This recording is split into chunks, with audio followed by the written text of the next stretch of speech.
olahraga. Kembali lagi di AHM Channel.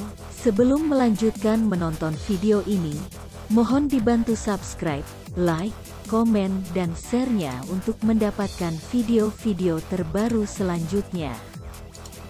Terima kasih, semoga Tuhan senantiasa membalas kebaikannya.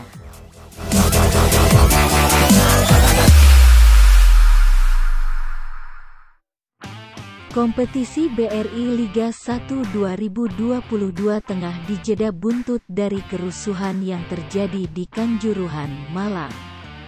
Ada beberapa tim memilih untuk mengistirahatkan pemainnya sambil menunggu kejelasan dari PT LIB.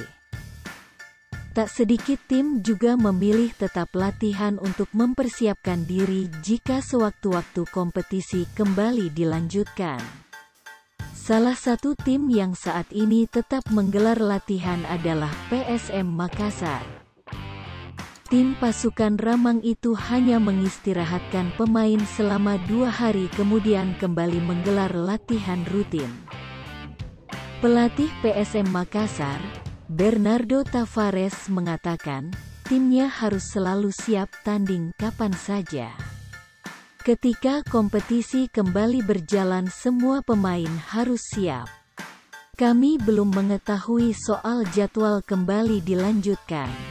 Namun penting bagi pemain harus siap setiap saat, ketika liga kembali dilanjutkan, ujarnya. Sebelumnya, PT Liga Indonesia Baru, LIB, menggelar manajer meeting bersama seluruh klub Liga 1 2022/2023 secara virtual. Salah satu yang menjadi pembahasan yakni terkait kelanjutan kompetisi. Seperti yang diketahui, kompetisi sepak bola Indonesia sekarang sedang dihentikan sementara akibat adanya tragedi Kanjuruhan. Pihak LIB menjelaskan bahwa kelanjutan kompetisi masih menunggu arahan dari pemerintah.